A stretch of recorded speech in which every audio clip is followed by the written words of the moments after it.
friends. We're between games here at the game table. And before we get into the next one, it's discussion time. This is Table Topics, where we read stories from Reddit having to do with situations in the tabletop world. We will react, discuss, and give our opinions on the chosen topics for you to enjoy and possibly take back to your gaming table. I'm your host, Kalee, and my guest today is Nate. Hey, guys. Today's topic is long games. So, let's get into it.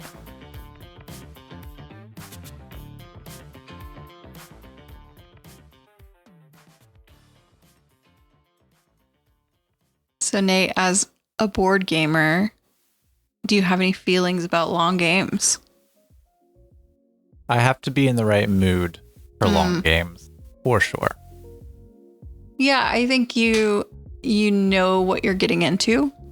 There are time periods where even just looking at the size of a game box, I'm like, oh, no. Yeah. I can't, not right now. Yeah. Not today. Like, I need something. My first time playing Dune Imperium, I went over to somebody's house to play it. And it was like 2 hours in and we just learned the game. And I was like, well, great. This is the day. Yeah, no, for sure. But then there's sometimes that's so cool because when that works and when you're in that, like when I learned apiary at the retreat, like that was super fun, especially once you pass that like 30, 40 minute mark where everyone's starting to get it and make it work. But Of course, I knew Dune Imperium before I went to play apiary. So, but yeah, I think a lot of people in the hobby are into long games.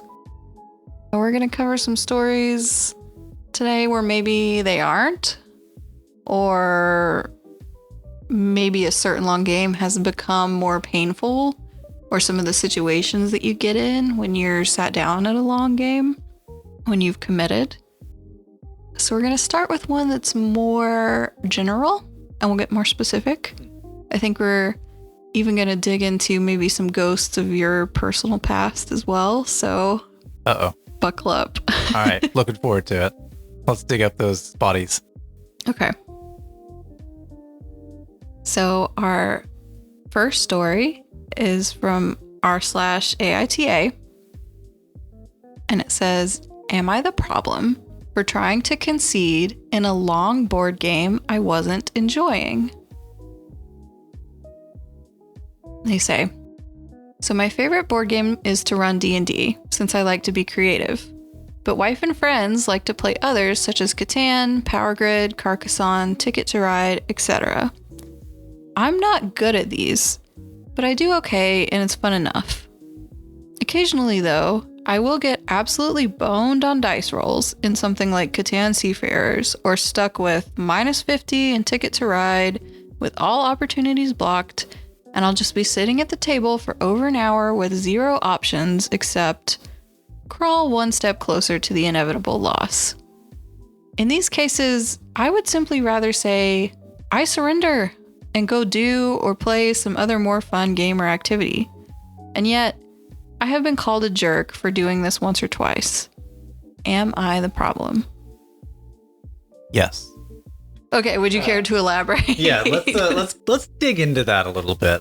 So, first off, that's a relatable story. We've all had some bad luck on our side during one of these really long games that is traditionally, hard to come back from. Like Catan and Ticket to Ride, both of them, if you get blocked, it's sometimes very hard to come back from. And I get that, that's a rough situation. And you're right, it sucks because you sit there and you're like, well, what am I going to do now? Right.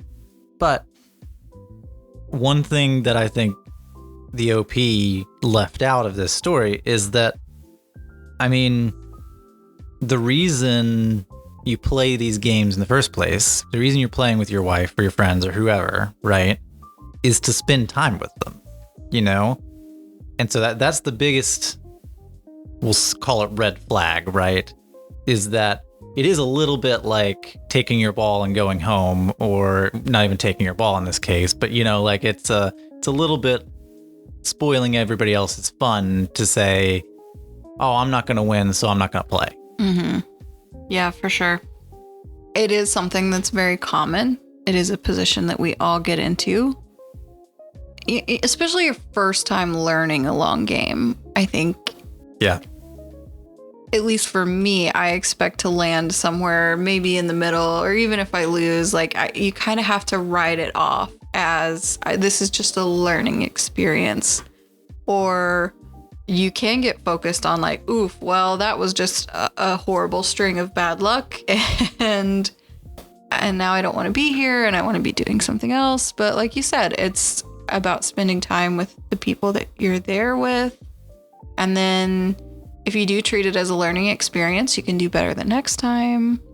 Yeah, I mean, I think you can get better at the game. But the other thing to keep in mind on some of these games is that, like, even if you quit and leave and the game continues, because Catan has multiple, more than just 2 players, sometimes that changes the dynamics of the game too.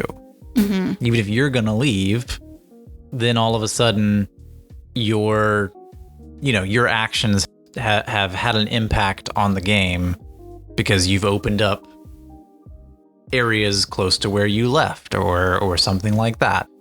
Unless there's a really good reason, like, oh, I've got to go take care of my kid, or I've got to, I frown upon, leaving a game half finished in the middle while the rest of the players keep playing.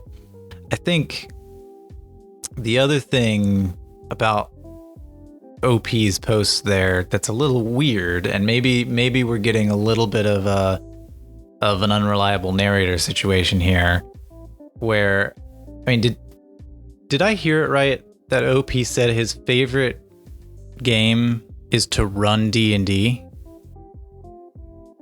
Yes. So my favorite board game is to run D&D. That was the opener. Okay. So, I mean, that throws up a few red flags for me personally, because, I mean, running D&D is very different than being an active participant player in a board game. D&D is quite different, a quite different tabletop game than most board games, right? That's not as collaborative as many other board games, as many other tabletop games. If you are constantly the DM and not playing and working with the other players at the table, it sounds like maybe you're not used to, or maybe you don't like not being in control or something like that. So I don't know. It feels a little off there, where maybe we're getting some unreliable narrator. Maybe this OP doesn't like to collaborate, likes to be in charge like a DM would be. I don't know. It feels a little off though. Yeah, Dungeons and Dragons and role-playing games in general, it's a different form of collaboration. And if he's the one, or this OP, they don't give a gender, but if they're the one that likes to be on that side of things, likes to see behind the curtain and know what's coming and all of those kinds of things, then it could be something of a control issue, which is, if the result of this game falls outside of my control past a certain point, then I'm not interested in seeing the rest of it. Right. Yeah. It's a little hard to make that call, but I think that's a big clue there is, I like this kind of thing and having this kind of position, and then all these other games are, frustrating. I mean, even the way he phrases it, like, I get boned on dice rolls, or stuck with -50. We can talk about, though, one of my favorite things to do if I'm completely losing. Mm-hmm. One of my favorite things to do if I know I'm gonna lose is sometimes you can be the decider of who wins. There's a term for this. Okay. This is called king making. It comes up on all r/board games all the time. Oh, okay, good. So I'm a kingmaker, is what you're saying. Yeah. So you get to choose who else at the table might come out ahead. Mm-hmm. If you're definitely behind, you choose who to sabotage. So, OP, hot tip: I mean, number one, we all get you because the board games, especially the ones that you mentioned, you can get pigeonholed and can't get out of the hole, you know?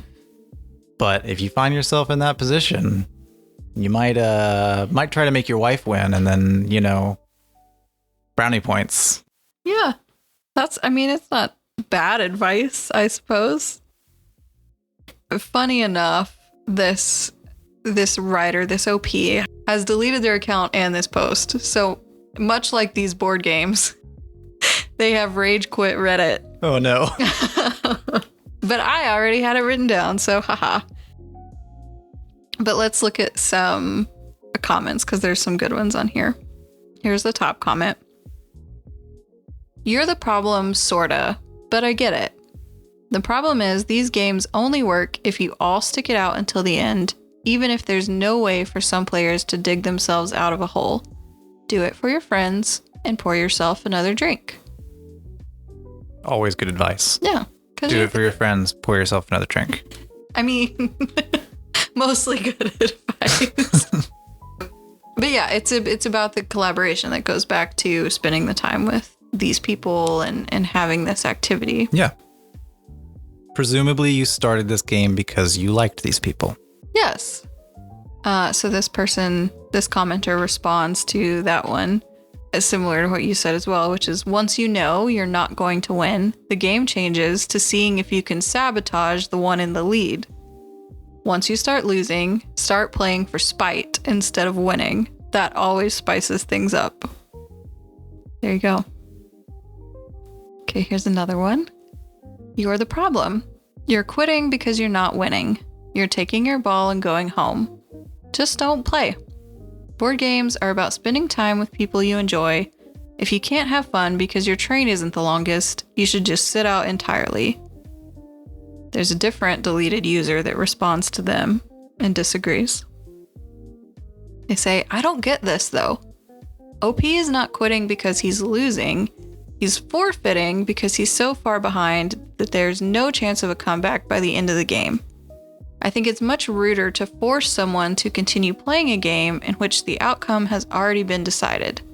I find no joy or fulfillment continuing to beat someone who I know is too far behind to make a comeback. I don't understand what's so wrong about acknowledging a loss and playing another round, rather than continue to draw out a decided game for another hour. Yeah, I can understand that viewpoint if the game is actually decided. As we mentioned earlier, often these games have many players, you know? I think Catan can go up to 6 or something, right? With expansions, maybe more. I don't know. I don't play Catan very often. Get him! Yeah, get in the comments. Get in the comments. So yeah, I mean, it's decided that he's going to lose. It is not decided who's going to win, though. Yeah. I think that's interesting. Because in sports, of course, there is mercy rule. There are these things. I'm a pickleballer.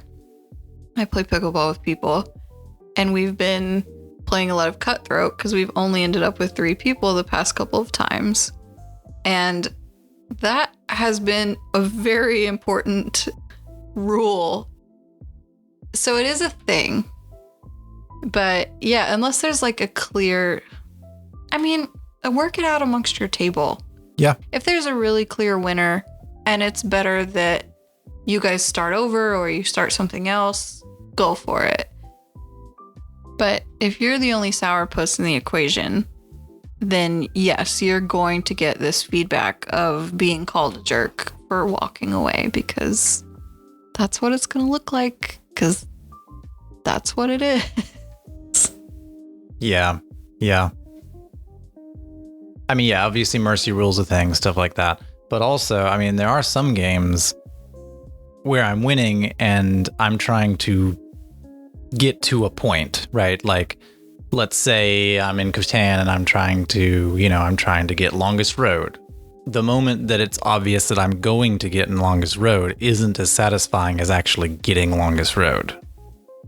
Does that make sense? Because if you could cut off everyone else, I'm curious what the distinction is there. So what I'm saying is, like, you know, sometimes games have a satisfaction to getting to the completion portion. Okay. Right? You know, like, for instance, you know, if in Catan, you know, I'm going for longest road and I've just got to connect my two little pieces to make it, and it'll actually get the longest road fully and things like that. If somebody, before I'm able to, like, put the last puzzle piece in, says, oh, well, clearly you're going to get it, so you win by... That could be really unsatisfying as another player. Yeah, you're right. Cutting off that moment is also painful. Like, it can be detrimental to your friend. Yeah. Yeah. Yeah. So even in 2-player games, I mean, I still think it's a little bit of a discussion. I get the mercy rule idea, and I get the idea that, you know, like, you don't want to just beat somebody when they're down, right? But also, maybe your friend was working towards something great, and they were excited that their system worked, and they're gonna get it done, you know? So. No, that's true. This is something I'll say a lot when it comes to gaming too, is that, like, you don't know where somebody is in their life in that day. Maybe they really need this longest road because they've had a terrible day otherwise, and you don't want to be the one that ruins that. Yeah. So keep up with your mental health. Yeah. Yeah. Play board games. That's just a thought. # board games over therapy. Oh, wait, no, that's... Don't go so far. So that was a story, perspective of someone who feels stuck in a long game and wants to quit because something is preventing them from winning. So now we're going to swing the other way and look at the perspective of someone who has not so accidentally cut someone else off at the knees and is effectively preventing them from having any chance of winning. And they're asking the same question from the other side. So this comes from r/AITA. And it says, am I the problem for being ruthless in a game? Every Thursday, I get together with a group of people and we play board games. We all have a lot of fun usually. This past Thursday, we were playing Firefly, the board game. I was ahead. By a lot. One of the players had a ship nearly full of contraband, which is taken away if the galactic cruiser lands on you. He pulled a card which allowed me to move the Federation cruiser directly onto him. It was move 1 space and he was adjacent. This set off a chain reaction of very unfortunate circumstances that completely crushed him. By the end, I was so far ahead it wasn't even a contest. Another player was also adjacent to the cruiser, but had no contraband. The unfortunate circumstances were in no way related to me, but kicking them off with the Alliance cruiser was completely on me. Basically, I was winning by a good margin and made that margin so wide that no one could possibly catch up. Which, in hindsight, may not have exactly been fun from their perspective. How hard should a gamer go in pursuit of victory with friends? And did I cross a line? Dude, go all the way. Cut them off the knees.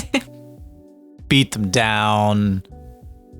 No, I'm kidding. Yeah, good question, first of all, because you're right. Sometimes you win and you feel a little bad for winning because of how bad you've won.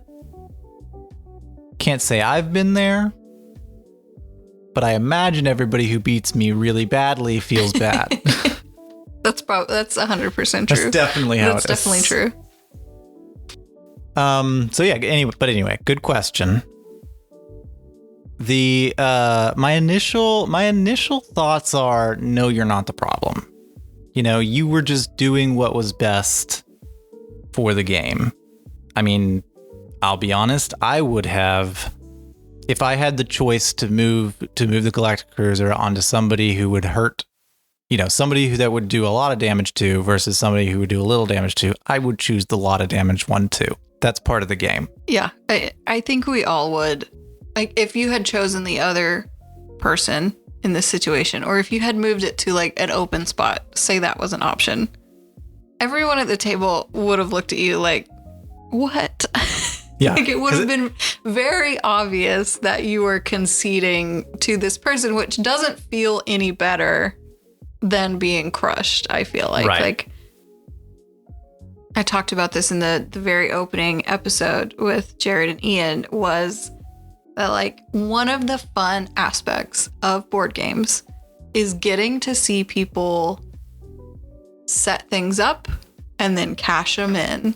Like, getting to see people, their plans paying off, like even if it means that you lose, like that's such a cool moment is, when somebody finally plays something related to their like victory cards or whatever and just like racks them up. Like, it's so fun for me to see that part of it, even if I'm sitting there at the end going, well, great. Like, I think you really enjoy that. You and I have an example of the first time we played Flamecraft with the companion dragons. You had Manny, who's named after the creator of that game. That's why he's the best. He was very good.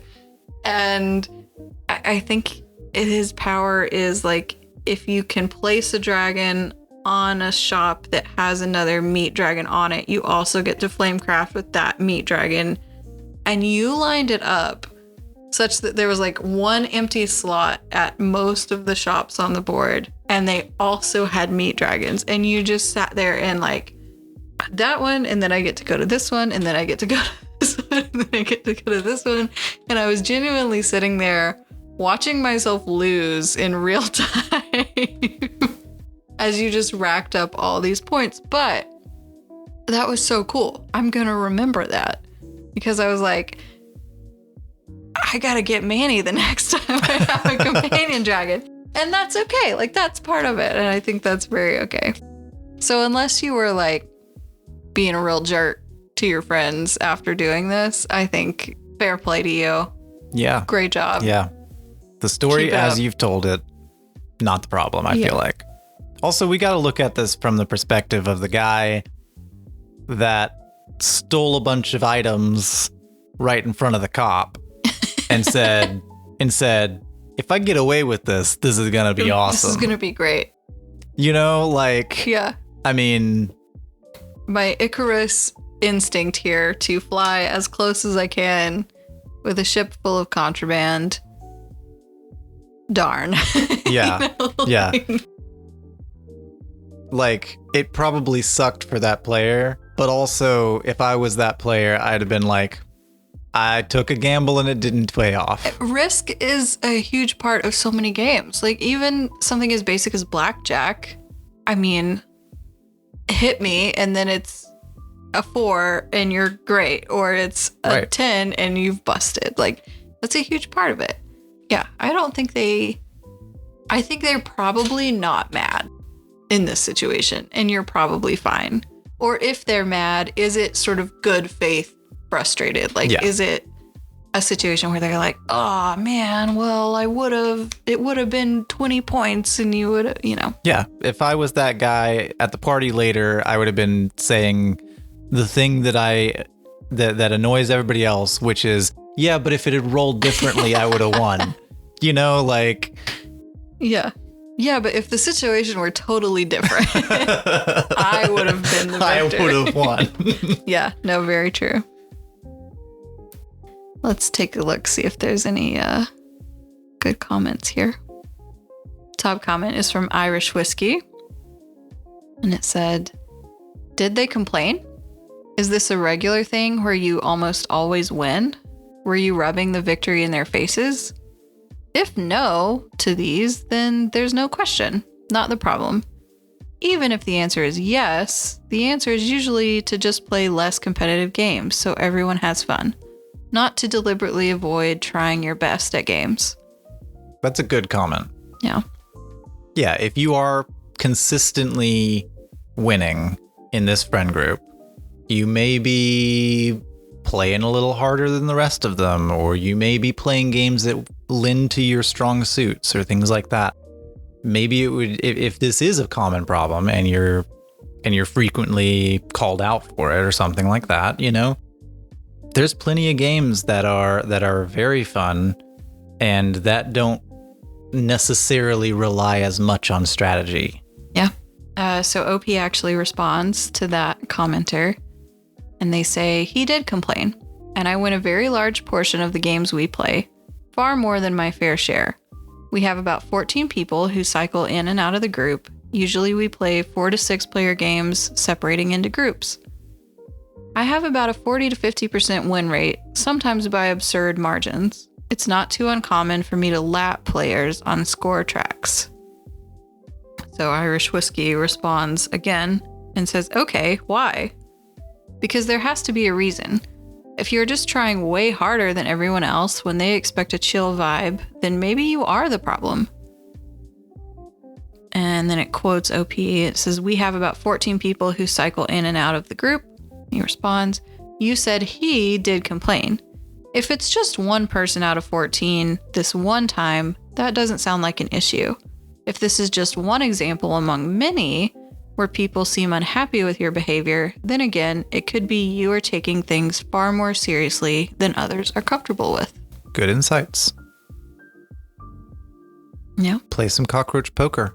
Yeah, make sure you're throwing luck games in there. Yeah. If your group is noticing a problem like this where you have someone who wins, because I think one of the common themes that comes up for people who don't like board games is that board games can feel like something only smart people can win, or only smart people in a certain way, or, you know, whatever. Make sure you're including variety in your game nights to let people with different types of intelligences have advantage. Yeah. Play some dexterity games to let those people have advantage, and then throw luck in there to make sure that it's, you know, spread out. Or if you have a group that you're all comfortable, then absolutely compete hardcore with each other. Or if your group is only into strategy games, you know, there are groups like that. Mm-hmm.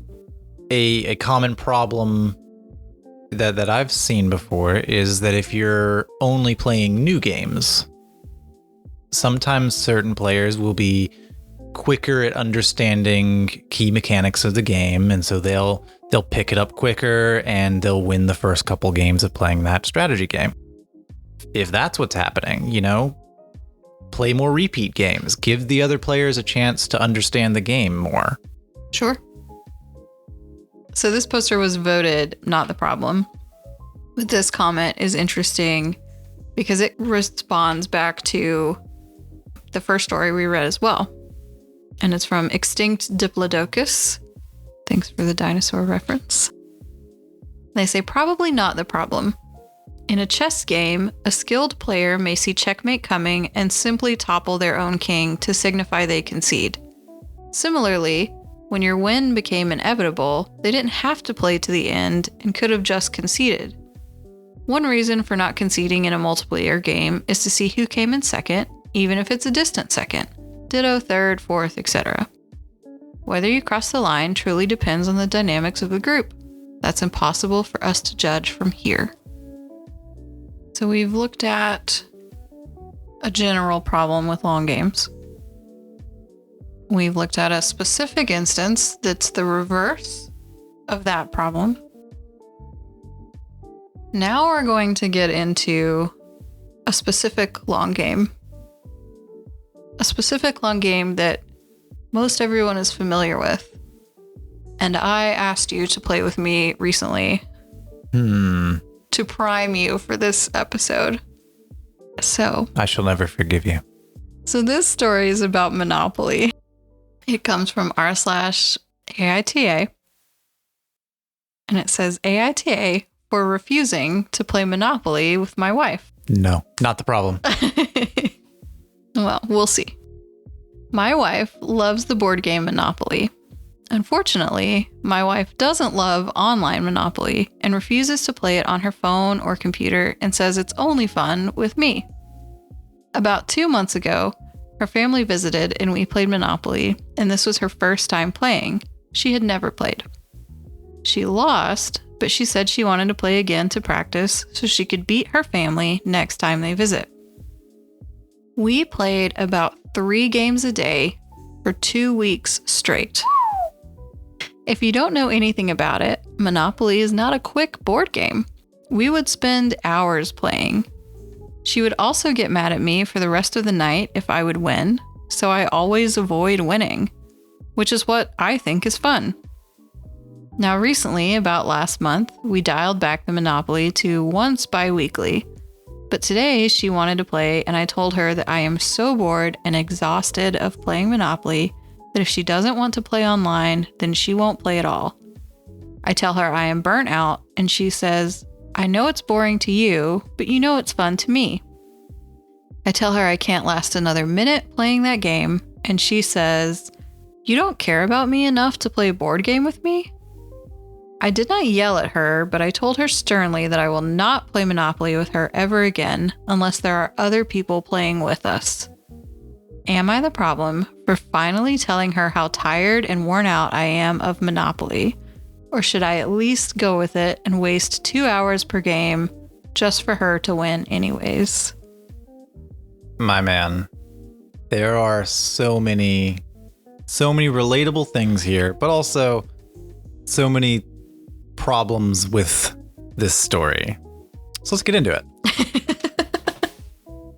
I don't like Monopoly. With a passion. I grew up in a family that played Monopoly all the time. My dad had the anniversary Monopoly game sets and things like that. Okay. You know, like Monopoly was the game to play. Got it. And the reason I don't like Monopoly is because in other games, there's victory conditions and there's, maybe multiple ways to win or a victory track, multiple ways to progress yourself on the victory track or whatever. In Monopoly, you only win when everyone else is dead. Yeah. When everyone else is bankrupt, destitute, impoverished. Homeless, on the streets, you own everything. No one else owns anything. Everyone else is dead. Yeah, right. So, because of that, Monopoly can drag on for way longer than it should.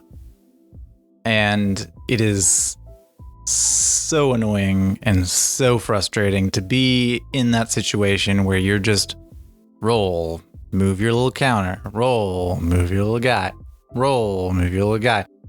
Waiting for the time that you land on Boardwalk and finally go bankrupt. From the first story, crawl one step closer to your inevitable loss. Right. $40 at a time. Yeah. So, anyway, thank you for letting me get that out. Let's get back to this specific post. Sure. So we can all agree Monopoly sucks. I think we can also all agree that my man's been through the trenches. Yeah, 3 games a day for 2 weeks is 42 games. Goodness. Which is nuts. And then he's like, that was about a month ago. In the last month, I've said we can only play bi-weekly. Right. Only bi-weekly. So he's played somewhere between 40 and 50 games since his wife discovered Monopoly. Yeah. Look, I get it. I get it from the wife's perspective, right? You're playing a game that there's math involved and there are optimum strategies and things like that, but there's also a lot of luck involved. My advice to your wife is definitely to go join a Monopoly group somewhere or something like that, because there are Monopoly world tournaments. This game's been around for long enough and has all the strategies and all the math mapped out. Do some research, go and play in those if you really want to get really into this. Yeah. My advice to you is that no, you're not the problem. But also, you probably should have talked to your wife a little earlier. Maybe around game 25. Right. I mean, you can hear it in the post. You can hear You can feel the repressed anger. He's like, she doesn't like losing, and so I just let her win, and I've been doing that for 50 games. Yeah. Yeah, you're not wrong. I have some thoughts for this wife. But I think that is part of it, is that she wants to play this for practice. And that's just only going to get you so far. Yeah. And especially if he's now purposefully losing because he doesn't want to deal with her anger at having lost later, then you're not getting actual practice, one. Sure. And two, when you add more people to the game, it changes everything because now it's much harder to monopolize. And then there's luck, like you said. Like, it's just girly pop queen. You gotta cut the man some slack. Like, yeah. This is just not gonna get you where you think it's gonna get you. And then if you've played 50 games and then you play with your parents and lose, you're not gonna be happy about that either. Like, it's coming. Yeah. I mean, I will say, I don't think I've ever, I mean, obviously I played Monopoly with you, despite my detest for it. Which, I want to be clear, I did not know how strong your feelings were prior, but you did at the end when it was clear that I was going to win or it was pretty clear that I was going to win. You just mortgaged all your stuff and you said, let's see how long it takes my cash to run out. That's right. Yeah. So you didn't quite rage quit, but it was right there. I rage quit. But it was, like, what else were you going to do? Like, instead of doing the math every time to see what you could afford to mortgage or not, you were like, all right, let's mortgage all of them. Let's get this that way going. I just have a wad of cash. I can walk around and spend it. Yeah. At all of Kalee's properties. Yeah. Sorry about it. So I feel, her phrasing for things here. I know it's boring to you, but it's fun to me. You don't care about me enough to play a board game with me. Like, okay. That's a little manipulative. You don't want to be phrasing things that way. That's a little strong. He also said, I will never play with you again unless there's other people involved. Clearly this got out of hand. Yeah.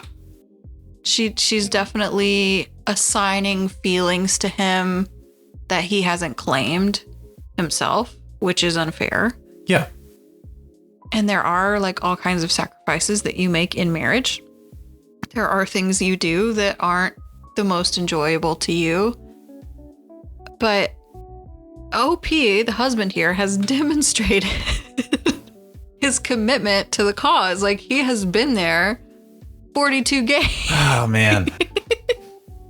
So I feel like it's a little unfair for her to, at this point, still be saying that. Now, what I suspect could be happening is that maybe this is the first game she's ever been introduced to.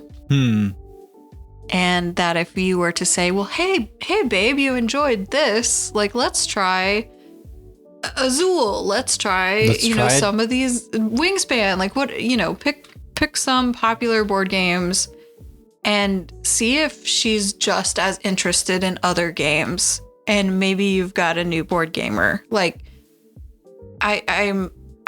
it's hard to tell here if this is truly just the thing that she really likes or she's found something new and latched on to. That's fair. Is this this is a real fun thing. I like how it stretches my mind and I like the strategy of it and things like that. Then great. There are plenty of awesome strategy games that aren't Monopoly. Or is this I need to beat my parents next time they're in town? Sure. On this specific game. Yeah, it's true. I would also say that, I mean, I don't think I've ever said I will never play a game with you unless other people are involved or something like that. You know, I mean, clearly I played Monopoly with you, even though I detest it. That's very true. Thank you for your sacrifice. You owe me. Oh, okay. Oh, no. I'm kidding. So, I mean, just the way that OP is writing and you know, you can feel that this probably went on a bit too long. Maybe you should have made your feelings clearer. Maybe you should have posted on Reddit and gotten the internet's advice earlier. But, I mean, at the very least, it's time to go and have a real chat with your wife about this. Yeah, I agree. Let's look at some comments, because I think everyone's going to be on your side here. This top comment comes from Ditto Head Forever, and it says, "You're not the problem." And it quotes him, "We played about 3 games a day for 2 weeks straight. That is more than should be asked of anyone. You just played more games of Monopoly in 2 weeks than I have played in the last 40 years. You have done your time, paid your dues, and gone above and beyond the call of duty. And that is not even taking into account how childishly your wife is behaving about not winning." So, you know, other than your family, which grew up playing the collector's edition of Monopoly far too often, yeah, I think maybe 1 game a year is the average. Yeah. You mean other families don't, on when you're at the beach for vacation, play Monopoly inside every day? Interestingly, no. Oh, curious. Okay, this one comes from Fancy and Fab. And it says, "I was fully prepared to vote 'You're the problem' by the title, but I think I have to go not the problem. Monopoly is a major time sink, and she gets upset when you win. It's really not fair to pull the 'you don't love me' card because you don't love spending the equivalent of a part-time job playing a game that you just lose, or you're still in the doghouse. She needs to find some friends to play with.